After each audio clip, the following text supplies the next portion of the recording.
I hope Augustine is there. Wait a minute, Steve. Okay. Can you hear me talking? Yeah. Perfect. So we are live. Good evening, everyone. My name is Mai, and here with me I have my usual co-host Steven. And today we have very special guest joining us in this special podcast. Today we are going to be talking about youth identity and culture while living abroad or in modern diaspora. And very specially, this is in promotion of the Uganda event on coming up this weekend actually. And on the 24th would be a special day, the Youth Day. And today is focused on that. How can you stay culturally rooted when you live abroad? For many Africans in Europe, Germany especially, where most of us are, this is one of the biggest issues and questions that just go on and no one is really talking about. How can you stay culturally rooted by growing up in the modern global world, especially with a fast and ever evolving things that we see around us? And perhaps more importantly than that is what happens when young people stop gathering, stop connecting, stop seeing themselves inside their own culture. It's very easy for this to happen when you're living abroad. At BBECO Berlin 2026, youth are not being placed in the sidelines. Actually, this podcast is also a follow up to the podcast or to other episodes which we had a couple of weeks ago. If you haven't watched those, I do encourage you to watch them.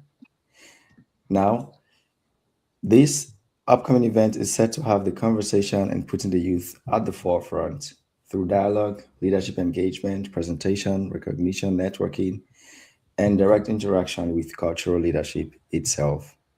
And not to mention, people coming from all parts of the world are going to be there this weekend. So today, in the Opportunity Pulse live podcast, we explore why culture still matters, what young Africans in the diaspora are searching for, and how platforms like ours can shape identity, confidence, leadership, and belonging for the next generation. Before we proceed, I'd like my co host, who is also the chairperson of the Ugandan community in Berlin, Brandenburg, to also give us an opening speech. And then we let our guest speakers briefly introduce themselves, and then we dive in to the core of this evening's conversation. Stevie. Hi, everyone. Thanks, Mike, for that introduction. My name is Stephen Bwete. I'm the co-host of this Opportunity Pulse. We're the chairperson of the Uganda community in Berlin and Brandenburg, FL. And I've been very privileged to work with very important people I respect so much, like Frank, who is here on this platform, as well as the young people and the team of people across Europe, from the Netherlands, from the UK, from Scandinavia, Uganda, and so on. So it's been a work in progress, and we are so happy that we are where we are right now. To go back to the topic of the day, we are talking about staying rooted globally. To me, Mike, this means not only for me, but also for my kids. How do we keep rooted? Despite all the distractions, despite all the influence of the modernity and culture and internet and the influence of everything that is available today, how do we still remain rooted to the identity or the things that we value most? Things like our language, the culture, the dance, the food, the respect that we hold for adults, and so on. So these are some of the topics that we are going to discuss today, but most importantly, that are going to form the discussions on BECO on the 24th of May this month. We're going to be having young people to discuss these topics in a way that they can relate to. And these are young people from all the countries that I've mentioned. Yeah, so it's a great honor to be here today. Thanks, Stevie. So we will go over a very quick round of introduction. According to how I see it on my screen, Frank, Anisha, and then Florence. Thank you very much, Mike. I'm Frank Chamba Dempere. In our community, I serve as the treasurer, and in BECO, I'm acting as the current coordinator in Berlin. And I'm glad to be on this platform, ready to share ideas and interact with people on this very topic. Thank you very much. Awesome. Thanks, Frank. Anisha.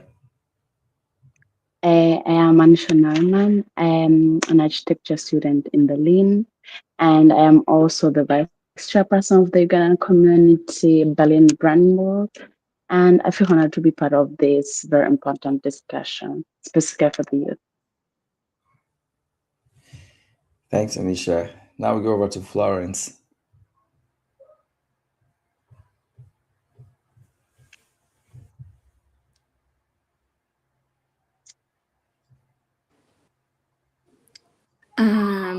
Am I next? Is she done or? Yeah, that's right. Go on, please. Okay, hello, I'm Florence Nassuna. I am currently the youth coordinator for the upcoming convention next weekend in Berlin, the BBECO, and I am an engaged member of the UCB, and I look forward to the conversation that we're about to have. Thank you very much. I'll bring it now back to Steven so we get onto the core of this evening. Steven. Yeah, so thanks so much, Mike. I would like, as we start this discussion, first of all, to give a preamble, an understanding of what this is all about. What is BECO? For many young people that are going to listen in today, probably they don't know what is this, where did it start from, and what's the purpose?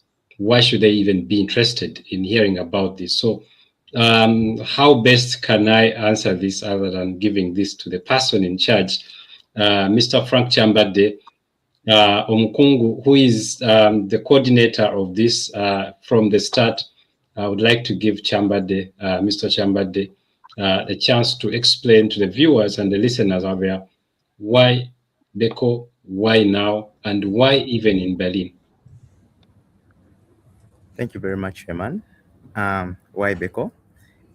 Yes, BECO stands for Buganda Omo European Convention, and this is a cultural event that happens twice within the Buganda community and partners across Europe, basically to strengthen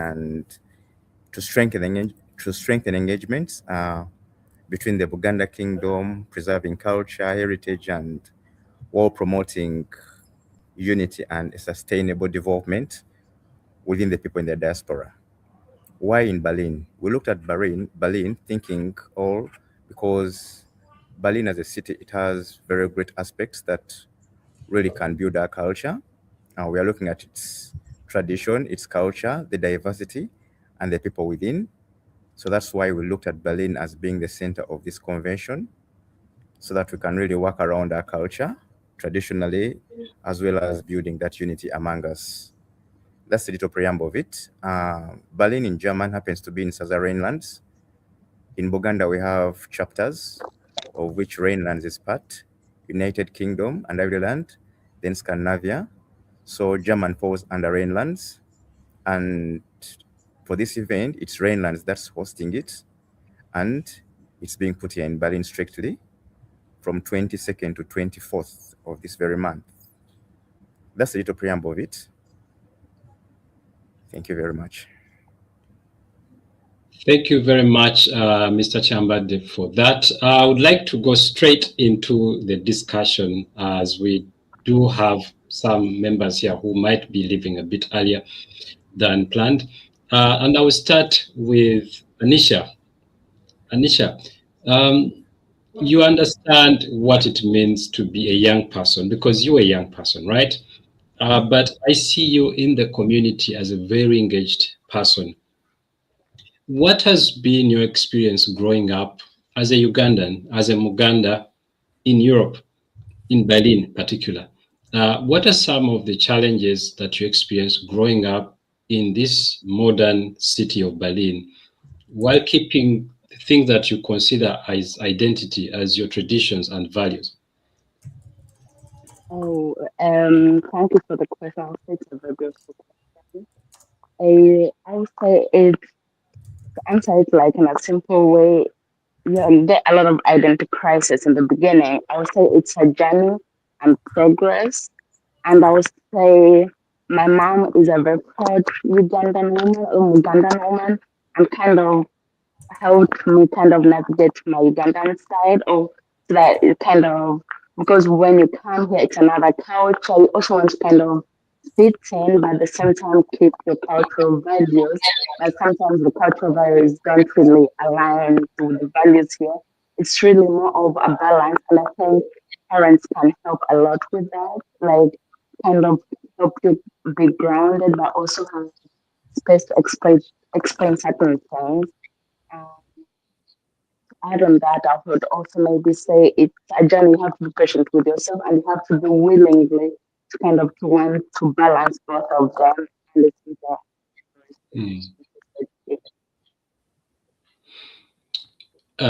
Unfortunately, the audio was not very clear. I don't know whether it's the area where you are, but from what I heard is the role of parenting is very important or was key in your keeping in touch with the roots, understanding that your mom is a very cultured person, that she has tried to keep you in shape and posted to what she holds dear as her culture as a Muganda. Which is something that is very important. Maybe we can also bring in the perspective of Florence Nassuna. We understand that parenting plays a big role, right? But how about those who have come here, maybe as students, as au pair, as young people who don't have parents, like Anisha?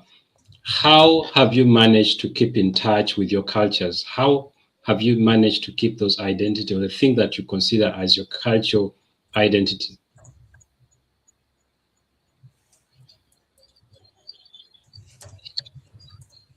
Yes, I think you have a great point, because I was actually going to mention, as Anisha was speaking, that there are people, there's youth that have a different perspective of they are here with their parents. So they sort of have that, how can I explain it? That shelter, that guidance of a parent. And then there's a certain category of people that came here at quite a younger age as well, without any family, and navigating that individually is also another topic. Because taking myself as an example, I had to have the willingness and the lovingness to sustain my culture and to take it on with me in this new country.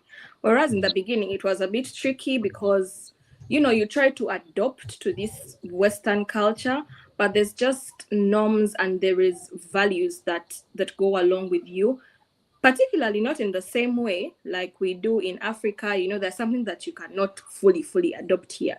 But for me, there's things that I've held on to, like humility, number one, and respect. That is very big in all the African cultures, generally speaking, not specifically Ugandan, but Africa as general. We are very respectful human beings. And I try to carry that as much in my workspace, in school, everywhere I go, is that element of respect to another person and being humble to another, to any other person. But also my language.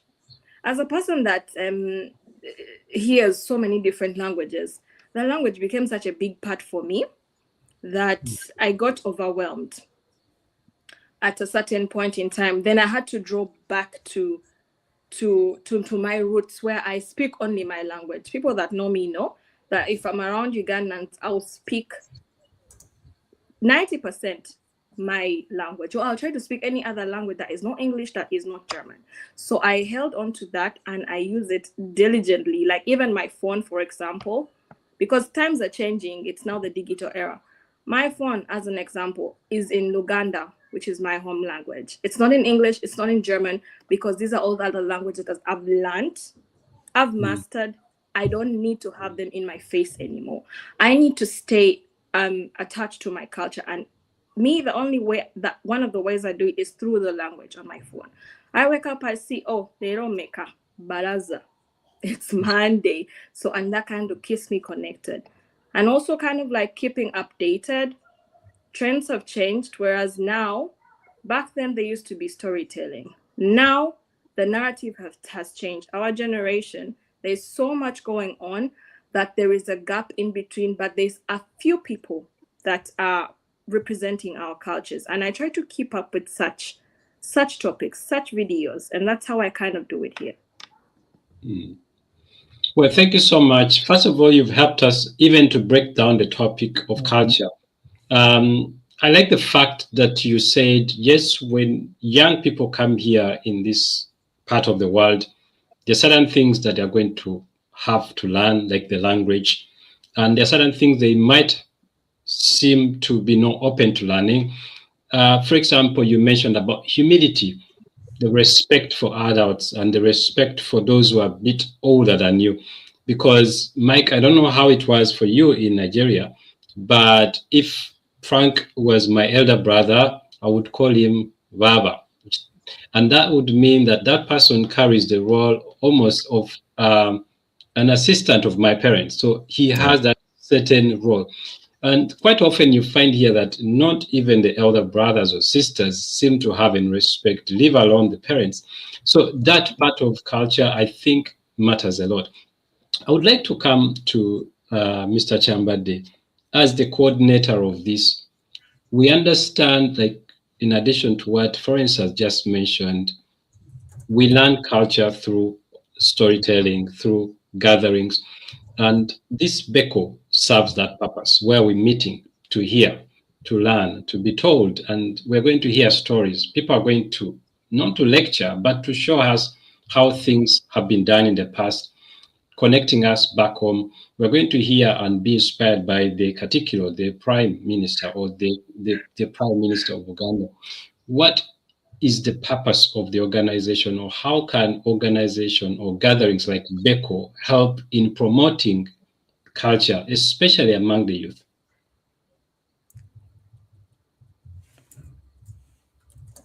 You're on mute, Mr. Pham. Your microphone is on mute.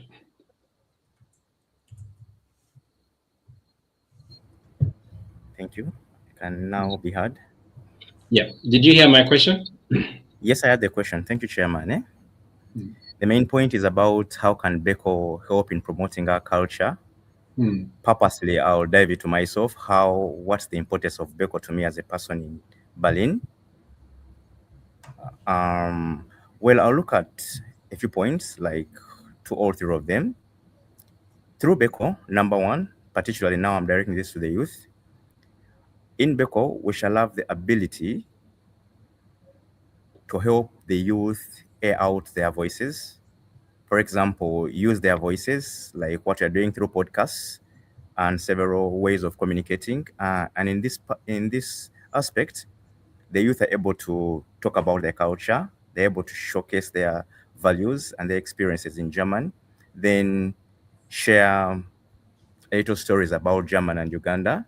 And when this is being done, it shows the connectivity between the youth, basically, that are coming from Berlin and across the globe. So that's one of the angles. That's through storytellings. Then also look at an angle of cultural representation in everyday lifestyle. For example, you don't always get such events to promote your culture. These events come once in a while. So by wearing our African prints, trying out our African foods, and doing things the African way, the cultural way, it kind of creates that togetherness, spreads that experience across as cultures, and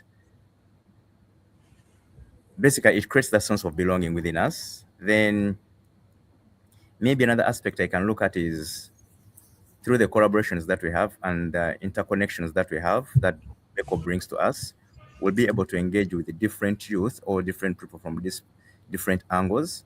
And through these engagements, through the podcasts, through the mixed cultures, because we shall have people from several cultures, we're able to come up with that, I would like to use the word, a wonder audience, like where everyone is inclusive and you're able to know what Florence does, what Anisha does, what Mike does. So through that, it creates that sense of belonging. And I believe through that, it helps us to create kind of a practical, realistic balancing between a Muganda this side and a Muganda that side and a Muganda in a different country. Wonderful. Thank you so much. I would like to hear the perspective of Mike. We do a lot of gatherings. We do a lot of meetings.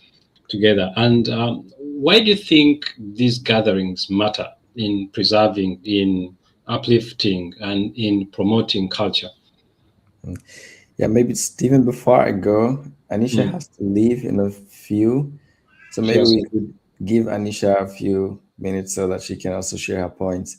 And then Okay, then there's one particular question I'd kept for Anisha. Anisha, you've gone to school here, right?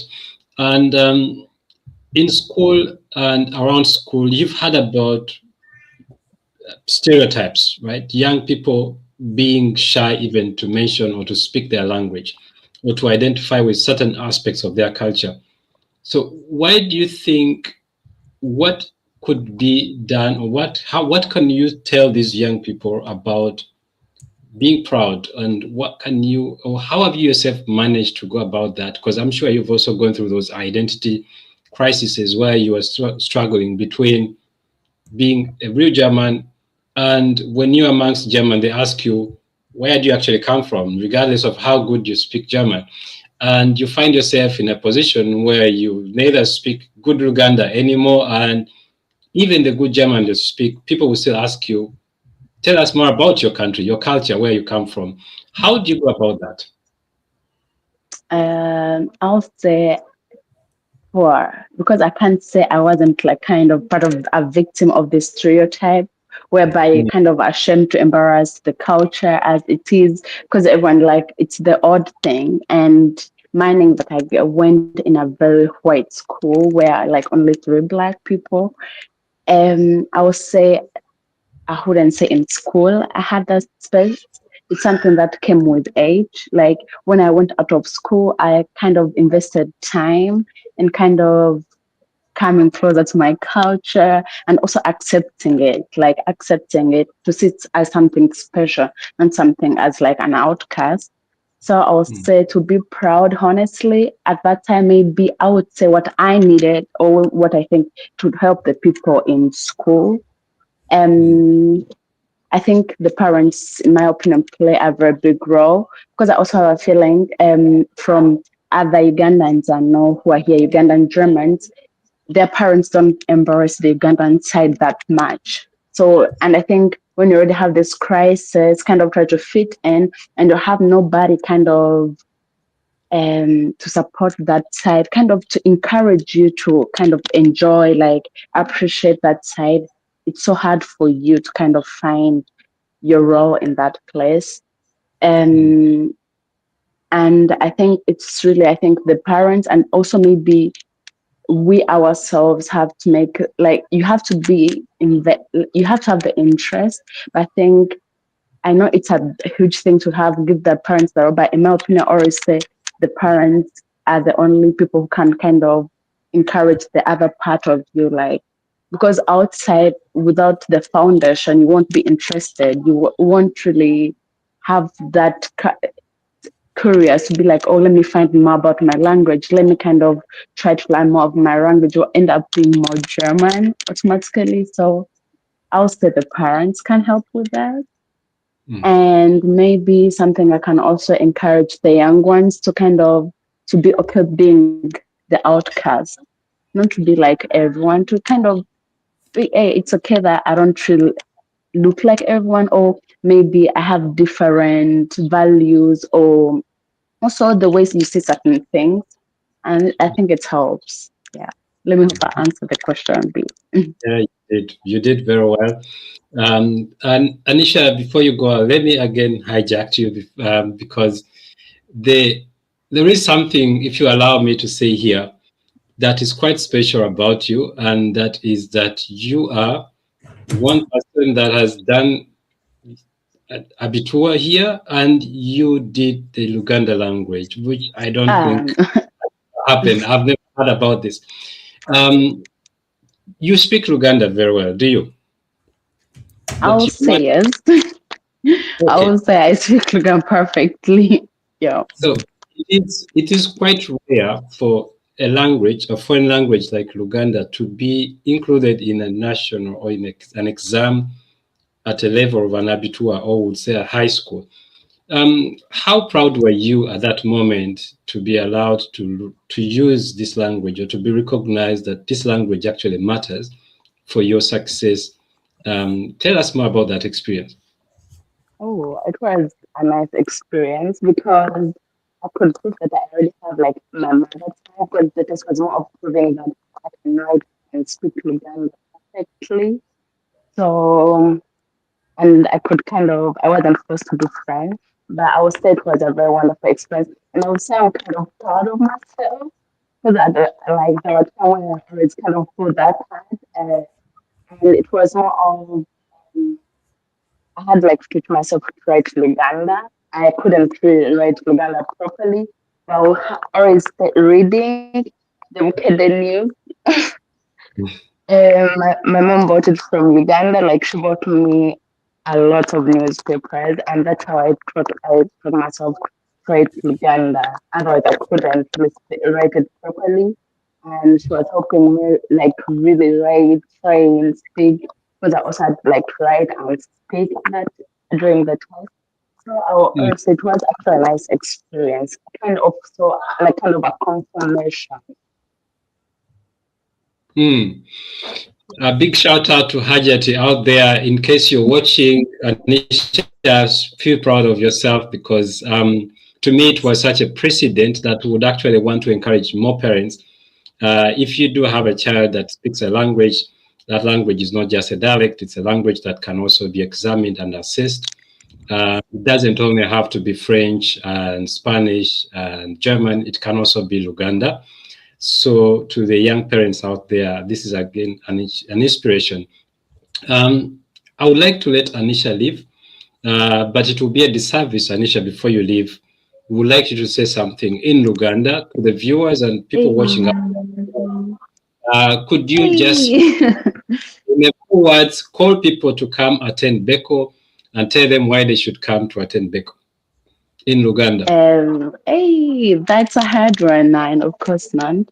So, thank you, Chairperson.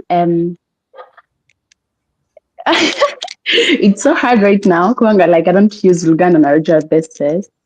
So I will say all the youth mwena mujje ku BBECO nga okutandika nga 22 paka 24 guno omwezi okubeera nga mugetinga okumanya nnyo more about the Ugandan culture, also okubeera nga mugetinga opportunity n'okwogera ne bannayuganda abalala, maybe n'okutraininga Oluganda like me kubeera mbere nga ndwogera momo, because as you see I'm struggling.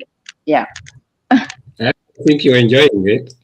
Yeah. Okay, so thank you so much, Anisha. I will be continuing the conversation, and Okay, yeah, thank you. Yeah, it was great that we had you around. I'd like to go back to Mike. I had a question to you, and it was about meeting and gathering as platforms online, virtually, but also in person. Why are these important in maintaining, preserving, and promoting culture? Yeah, the simplest part of it is, this is how you know who exists on the other end. This is how you know that your neighbor is probably closer to you than you think. So it's very easy for us when we are abroad to stay indoors. In Germany, in winter, everyone stays in their holes, and then in summer, when the sun shines, everybody comes out. So these things are like, I would say, seasonal.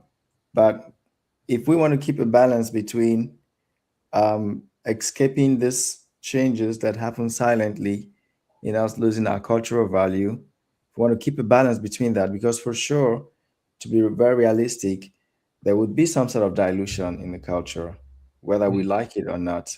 And that's why we have to be intentional about maintaining the balance.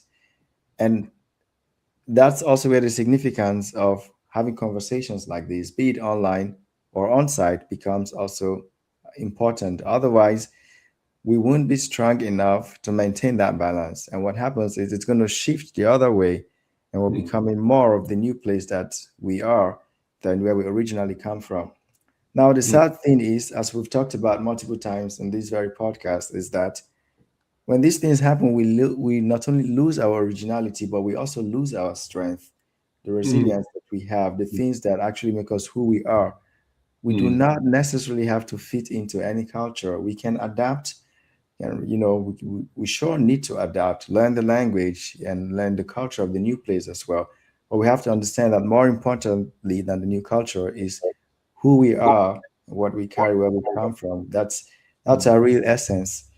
And this is the value that I see in having structured conversations like this, to make it known that, guys, this thing is happening silently. If you don't wake up overnight, you will just discover it when it's maybe too late.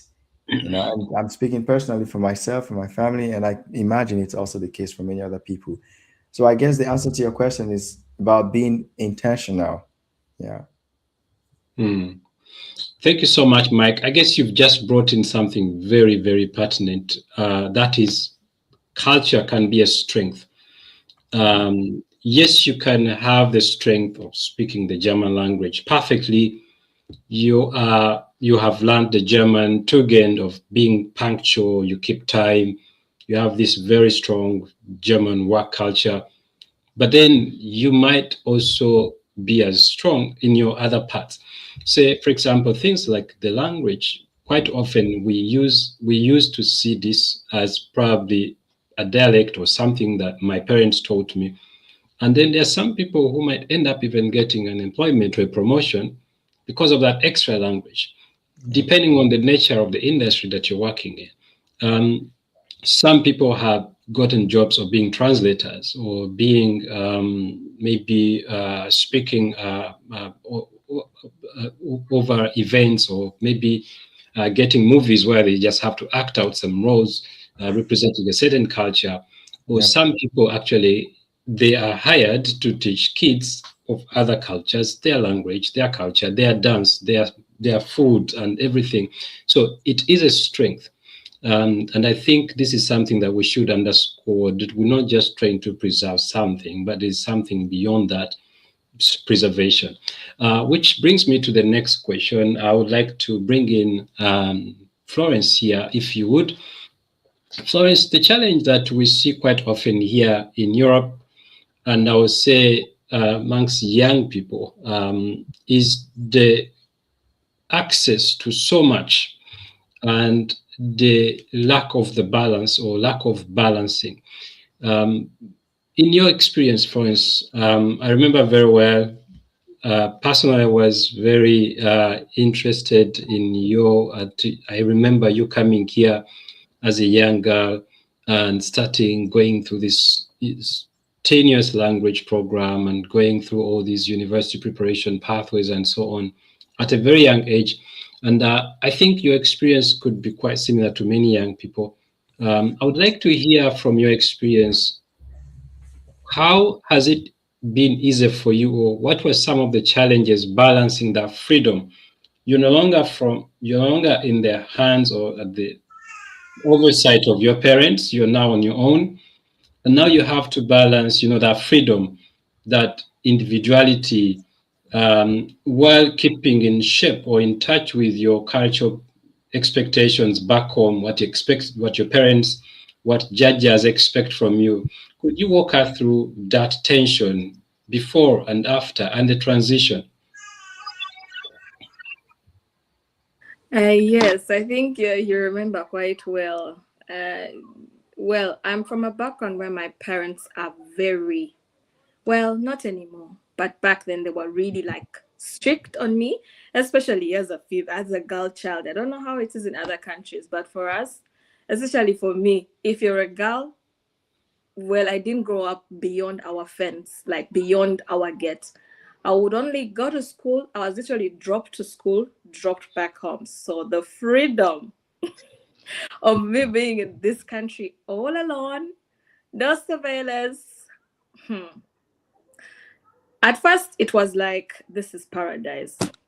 This is paradise. The first 2 months, I think I was like, wow, I can do anything. I can do everything that they were forbidding me to do, whatever. But I think that's when like my own personal how do you call it, identity developed, where I knew that, okay, maybe because obviously when I was in language school now, we were mixed up with children from different backgrounds. Some were wealthy, most were well off, and they were trying so many things, and you're taking part, and you're like, okay, maybe that's not for me, maybe that's a little bit too much.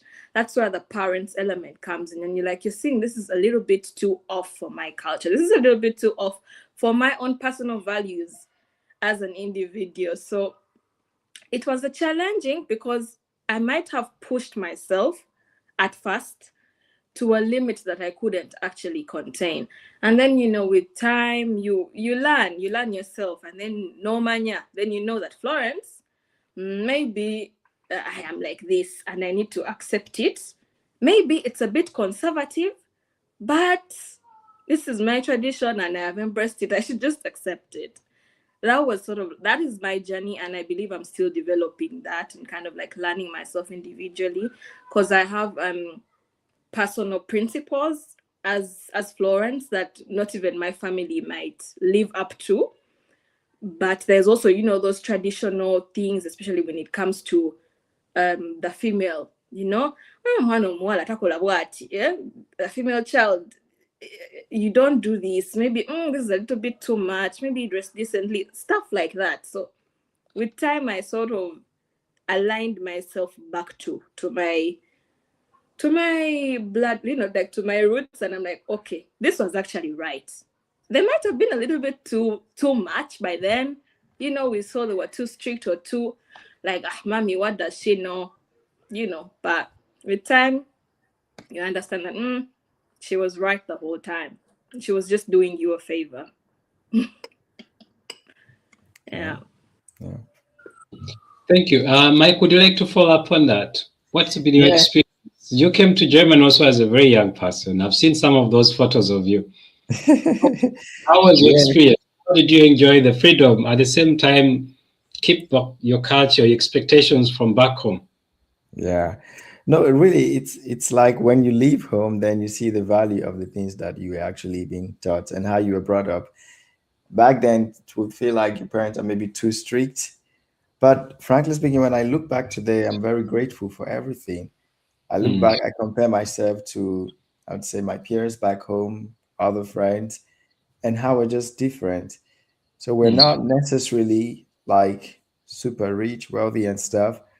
But I think one of the best things is just being grounded and contented with what you have, such that my parent, my mom, my dad, you can tell them what Mike did, and they will say yes or no, and they are right. They don't have to be there to see me, but it's like whatever they've done, it goes with us wherever we go, and they can always vouch for their children to say, yes, I know my child. It's literally, when you hear that statement, I know my child. When I moved to Germany, just like Florence as well, you just, everything. I think my first time of going to a nightclub was in Germany. my first time of going to a nightclub was here. I never had the experience back home and stuff like that. So it's like you literally come here and you can do anything. But I'm grateful that I had that upbringing. My parents were not necessarily strict, maybe because I'm a boy child, the bias that exists with the African parents, sadly. But I still got my own fair share of, I would say, upbringing, which still puts me in shape. I guess the best part is I'm able to, I wouldn't say survive, but actually thrive wherever I find myself. I know who I am, I know where I come from, I know the values I have, and those things that keep me going. And above all, I'm contented with what I have. And I think it's something that you just learn how to appreciate later on. At the start, at the moment, you may not. So to those who are listening to us or watching us, I'm not sure what stage of your life you are, but just know that, where you come from, what you carry, it's more important than where you're going to. And those will be the things that would actually sustain you and help you thrive in your new destination. Yeah. And if you've forgotten where you come from, try to start connecting back to your people. Really, it helps. I was having a session today with a friend. It was more like a business consultation session. And he's been in Germany just recently, about 3 years, talking about starting the business. For some reason, he was feeling safer to connect with, I would say, non-Africans. But I told him that, hey, check out the African business owners. They're actually nicer than you think. And I'm saying this from my own personal experience, which I truly believe. So somehow we come rather and then we feel like, oh, it's just easier to connect and work with other people. But still try your people. Yes, there are sad stories and all, but really, by and large, you will find way more good people that come from where you come from than the bad ones. Yeah, and I think this also goes back to our roots. Yeah. Fantastic. Thank you so much. And I would like to go back to Frank, Umkungu Frank Chambade. If you would think about BBECO, the whole event, maybe for the youth who are also considering coming to BBECO, like the 3 days, can you walk them through what's going to happen from day 1, day 2, and then emphasize on day 3, what is the strong point that they should not even dare to miss?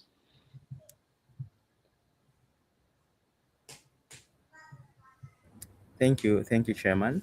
I'll give a little walkthrough, a summarized program for those who are coming on 22nd to 24th. I'll start with 22nd. 22nd will be a Friday.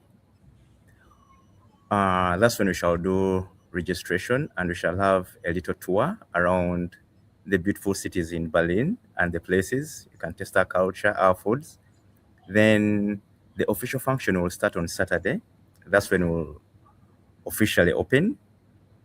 Throughout Saturday, we shall have different sessions. People will be giving out several skills in education, family-related, business-related. Then that is probably like to end at around in the evening from 3 to 4, 5.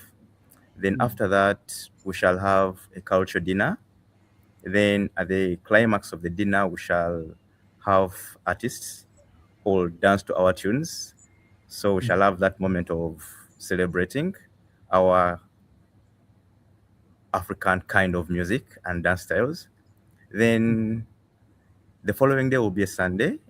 That's when we shall have the youth discussions and forums. The days will start at around 9 to 10. That's in the morning. And we shall have a couple of activities. We shall greet our youth with a nice breakfast, kind of culture. Then after that, we shall welcome our visitors. Then we go into our podcast, which is like to take roughly 1 hour or 2. Then after that, we shall have our main guest, that's the Katikiro of Uganda, who will give us his beautiful, nice message. He tells us what he expects from us, and we share our ideas as well with him. Then after that, we shall dive into the award ceremony. We shall thank our youth and the people who have been there to help us out. Then we shall cut the cake, have a little snacks, and go for some music. Then at the end of that, we shall cross over to our carnival. In brief, that's how our program is going to be. Yep.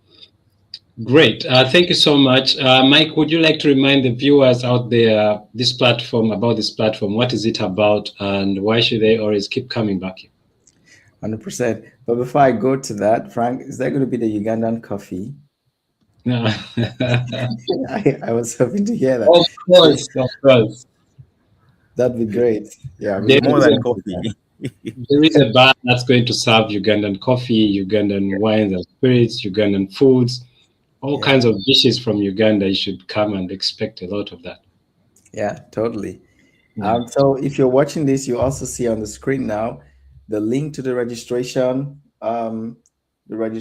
page. You definitely should do that wherever you are, especially if you're in the areas of Berlin and Brandenburg and nearby states and cities. You definitely should come.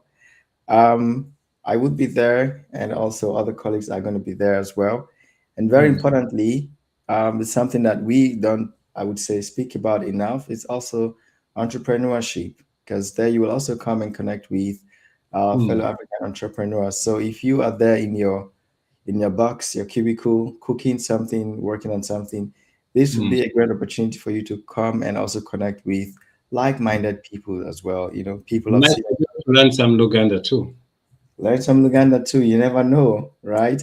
And I can tell you, trust me, so far, I've had really nice experience working with Ugandan clients. So if you're looking to win some of them, definitely you should come around. But in general, I think this would, beyond the cultural exchange which is going to happen and also learning about the people, there is also the entrepreneurial aspect, which I genuinely believe and feel that this is something that we should leverage on. It doesn't happen every often. If you look around, there are lots of festivals and whatever which exists every year in Germany, but you don't find a lot of South African events that also add the entrepreneurial aspect. And for me, that is something which I find very important. A lot of people want to become entrepreneurs, but they have no idea how to go about it. They're just doing it, low key, low scale in their cubicle, in their hostels, in their apartment. But you can actually come out and see other people who have managed to also scale up, connect with them, and also learn. So instead of just complaining that nothing works in Germany, that you can actually come out and see for those who it works for and how you can learn from them as well. Yeah. Great. Thank you so much, Mike. I'm looking forward to seeing you there. I would like to wind up this, but with my two very important questions, and I'll go back to Florence. Florence, you're a young person. I would still consider you a young, vibrant lady, very rooted in your culture. You mentioned about how you keep in sync with your language, the gadgets, the music, the videos, or the whatever you watch. And I am sure that the young people today are so much exposed to whichever culture they are influenced about through fashion, through media, and through the internet. Which ideas or which advice would you give to young people, those who want to still remain connected to their roots? What kind of media should they be looking at? And how would they go about the wide range of offers that are there to keep, maybe not to be too distracted from that actually what matters to them most? Actually, the internet is wide. This is how I see it. The internet is wide. There is so many options, so many interests. What I personally would advise is shrink that down to a priority. For example, have an app, or let's say have a playlist, or have a few creators that are in the direction of your culture, and do not even close it off to your culture, but widen it to the African culture, because there's much more out there that you can learn from the others as well. That's what personally I do. It's like I follow more of the African tourism, like Afro tourism, Afro business, Afro tech. I intentionally do that so that whenever I open my phone, if it's an app, that is, I do occasionally have a declutter from the social media. But when I have the time to be on the media, I make sure that when you open your phone, you've trained the algorithm, because you're training it. You're training it to, because if you pay more attention to, let's say, funny videos, more funny videos will come on your feed.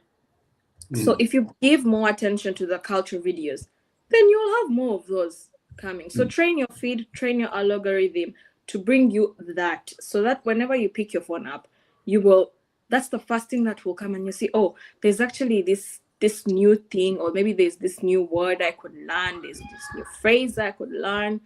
And then how to use the media is, for me, like I said, my phone is in my language. Of course, not everything is in my language, but at least the date and the maps, it's in my language, so that at least I can see that, And also, like, when I'm communicating with my parents, I think my mom just did that intentionally. When I had just come here, it was very annoying. I was like, Mommy, why are you typing? I can speak my language, but I have a problem reading it. I don't know if it's for everyone like that.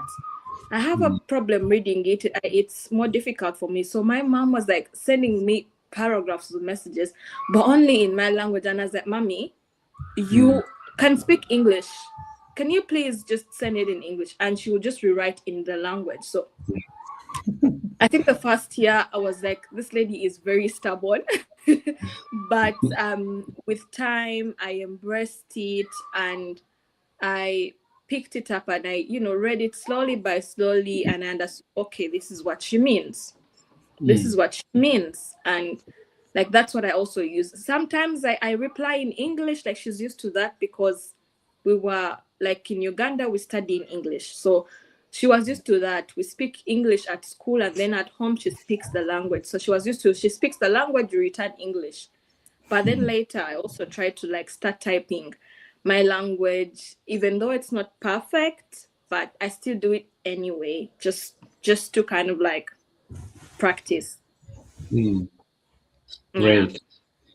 Thank you so much. And if I come back to you, Mr. Chambade, you are a parent and you have kids, you have young, like I would say they're not your teenies. They consume media, they consume a lot because they have access to it. So how do you guide them in ensuring that with all that they are consuming, they also consume something that still keeps them attached or rooted in their culture?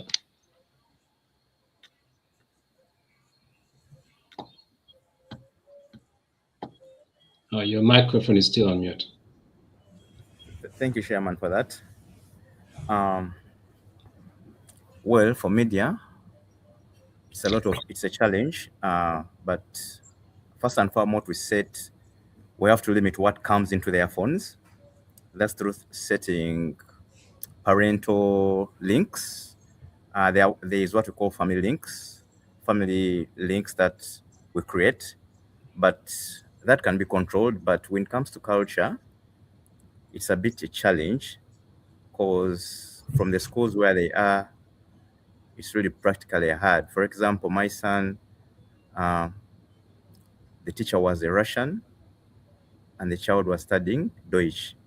So basically, it was really a challenge. But what we basically do, of late, there is a channel on YouTube and on radio, it's on YouTube, that gives us these Luganda songs, Mobili, ABCD, those kind of versions, Aksembazi, Banana, something like that.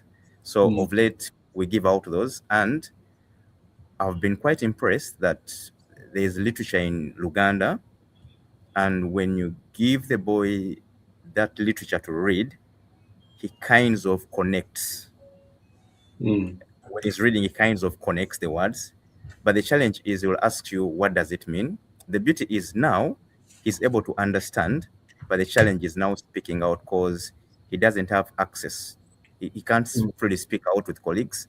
But what we always encourage at home, for example, we make sure we speak Luganda. Much as he replies in English, but of late now he's picking up. He knows that emeze tegeza, this one, but it's quite a challenge because he's trying to juggle out with different languages. That's Luganda, Deutsch, English, and now Russian a bit. And it's kind of a challenge, but we try to foster that a lot. And also, there's something that I do of late. This is funny. I love playing the Ugandan songs, Enyimba za Bwakabaka. So I'll speak practically. There's a song, forgotten, Bamungamba, something like that. So I always play those songs because it's one way I've learned they can learn through music. So I always play the songs. So when he gets used to the song, eventually he'll start asking you, Chino chitegeza, what does it? So you start explaining. So that's one of the things that we are doing because we realize reading alone won't help. But now through music and practically Luganda music, he picks up faster. So that's one of the avenues that we have used, and it's pretty working out. Like on the convention, you may be shocked when he's singing Ekitiibwa kya Buganda. That would be great. Yeah, because now he knows how it flows, but then you have to explain to him that, okay, Ekitiibwa kya Buganda kyava dda. In English, it means this. So now that's the duty that we are doing, and it's quite making a lot of good sense. Should I put you to task to sing the first stanza of Ekitiibwa kya Buganda for the viewers and maybe for Mike here to know how beautiful that language sounds? That'd be nice, Frank, please. Yes, I can sing, Mike, for you. Yeah. When that song is sung, we have to humble ourselves. So, are we in for it? Yes, we are. Go on. Go on, Mike, Frank. embrace yourself. I'll do this. The first stanza. The first stanza is basically about abazirenya about soccer. So it goes abazirenyo abatu. No, sorry, that's the second. The first stanza is okobedane delyo na ne kwanga Uganda tiryamanyibwa nnyo eggwanga lyaffe okwetooloola ensi yonna. Then together, Chairman with you, twesimye nnyo olwa Buganda yaffe. Ekitiibwa kya Buganda kyava dda naffe tukikuumenga. Brilliant. Thank you so much. If you want to hear more Frank, then come to BBECO. Yeah, so much. And with that, we can top up that beautiful voice of Mkungu Frank Chambade. I would like to give Nassuna a few seconds to give your parting shots to this very important topic, and then to connect it to BBECO, especially the Youth Day of the 24th. What's your take on this whole topic, and why should people come and really be there personally on the 24th? Yeah, I think I urge everyone, not just the youth, to come and attend. One, for so many people, it is a chance to reconnect to your culture. It is a chance to even learn more about, the African culture in general, and see how people are relating with each other. Get to know other people. The weather is gonna be nice. The weather is nice, and people are outside. Mostly come to learn, come to engage with other people. You never know what kind of business opportunity you might get, what kind of career door you might get. You just never know who you might meet. So that is one of the most important things as well. But essentially to reconnect to your culture, to learn from the other cultures as well, and to just have a good time. So I urge everybody to take part in all the 3 days. We're gonna have a full-blown session from anyway, Friday is just simply a registration and a tourism part for those that will be up from out of Berlin. We shall cater for that. And then Saturday will be fully packed. We have a few sessions with speakers, and then we'll have a dinner and some guest artists. People should really look forward to that. And then on Sunday is the Youth Day, where we'll have a panel session, and we look forward to discussing this topic more broadly then. Great. And could you say the same briefly in Luganda to prove to the people that you... I know, Tonzi say in Luganda. Bannange abantu baffe bonna abatulaba eyo, bavubuka bannange, mbayita mbakubagiza mwenna mujje mwetabe mweno BBECO eri hosted Berlin chapter. Bannange mujje tuyige, mujje tumanyagane, mujje twongere okumanya ennono zaffe ez'Abaganda, tuyigire kuba tusingako obukulu, tufune kye tunayigiriza naffe abaana baffe nga 22 paka 24 omwezi guno gwe tulimu ogwa May.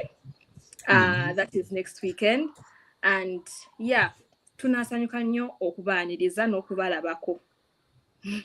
Tweyanziza nnyo n'obugambo obwo. Ngenda kusaba omukulu Mike naye abe ng'amaliriza podcast yen. Mike, what would you like to say, your final shots, first in Luganda and then in English? Please. In Luganda, I can't find any right word right now, but I promise I'll learn a few. Well, there's something in Igbo. In Igbo, yeah, we want to put everybody on the spot today, right? Yeah. More culture today. Bro, Igbo. When was the last time I spoke Igbo? Speaking about culture, I'm one of those guys that I need to go back home and reconnect with my culture. You should, Mike. this is the part that my wife would not like to see, because she laughs every time when I speak Igbo. It's like 95% English and 5% Igbo. Okay. All right. But I promise, let's Keep it to that day, maybe. Bitte? You can keep it to that day of the 22nd to the 24th. Yeah. I'll remind you on that. I promise, I definitely will. For sure in Luganda and also in Igbo. That Yes. for sure. Yeah. Yeah. So what do you think about this whole thing, and maybe make your final statements to this whole topic of keeping rooted globally, with all the modernity and the identities that we have to cross. Yeah. So I think that the key thing is to know that changes are happening, and if you have to also adapt to those changes and be intentional. I think a couple of times where we talked here, we did mention about being intentional, because nothing will happen just by chance. The only thing that would happen by chance is losing that touch. So, and culture is not about living in the past. And this is something that sometimes we tend to forget. It's really about our identity, what makes us who we truly are. And actually, that helps to shape our future. And on the contrary, it's not living in the past, it's actually how you grow into the future. Because every character that you exhibit, wherever you find yourself, it's a reflection of where you come from. And that is also what propels you into your future. So I think that for me would be the core of everything, that we understand this mindset, because sometimes it's so easy to feel like, oh, culture, what's that stuff, you know? And sometimes you even hear Africans say that's German, they don't have culture. They have their own culture, but maybe we don't understand it, or you don't understand it. But more importantly, is for us to pay attention to ours. And things like the language, for sure, that's really where it all begins. You know, while Frank was talking, I had to write down something, you know, because that aspect of watching, you know, my son watches videos, but it just occurred to me that I never put a Lingala channel or an Igbo channel for him to watch. You know, we put some other channels, but I think we can be intentional about it. Even in the things that they are exposed to, that they do every day, we can still be intentional and rather expose them to things that still brings them to the culture. Just like Florence said, you can still use that media channel or whatever, but you can train the feed to show you the content that you want to see. So yeah, I think that's also how I would sum it up. Be intentional and definitely show up on the 22nd, on the 23rd, and on the 24th of May in Berlin. We're looking forward to seeing you there. Fantastic. And thank you so much to you, and thank you to Opportunity Pals for the promotion of this event from day one. We really appreciate this platform, how it has pushed this message to people in the diaspora community. Thank you so much. Personally to you. I'd like to give Mr. Chambade also the final remarks. What would you like to say? Make the final call to action. My final remarks will be being thankful to this opportunity to get online for the viewers to see, and nothing other than encouraging everyone to come and participate on that day. Be there, come see the fun, come celebrate culture, and let's build our community. And with those final remarks from Nkungu Chambade, I would like also to say, like, when we grow up here, you're too African. To everyone who will see you, they will always want to know the other side of yours. And when you go home, they will say you have changed. So what can help you to be connected is by keeping back with those roots that you came up with. You have no chance but to keep the roots. If you have a family, if you have kids, try to teach them the language. Try to engage them, even though they might not show interest at this moment. Still, they will remember some of those things. We are just 6 days away to BBECO 2026 in Berlin, and we can't say how excited we are. So we're looking forward to seeing many of you in Berlin, and you're going to see something that you've not seen before. We'll see you in Berlin, and thank you so much for this, for those who have listened and watched us. Cheers, everybody. Cheers. Ciao.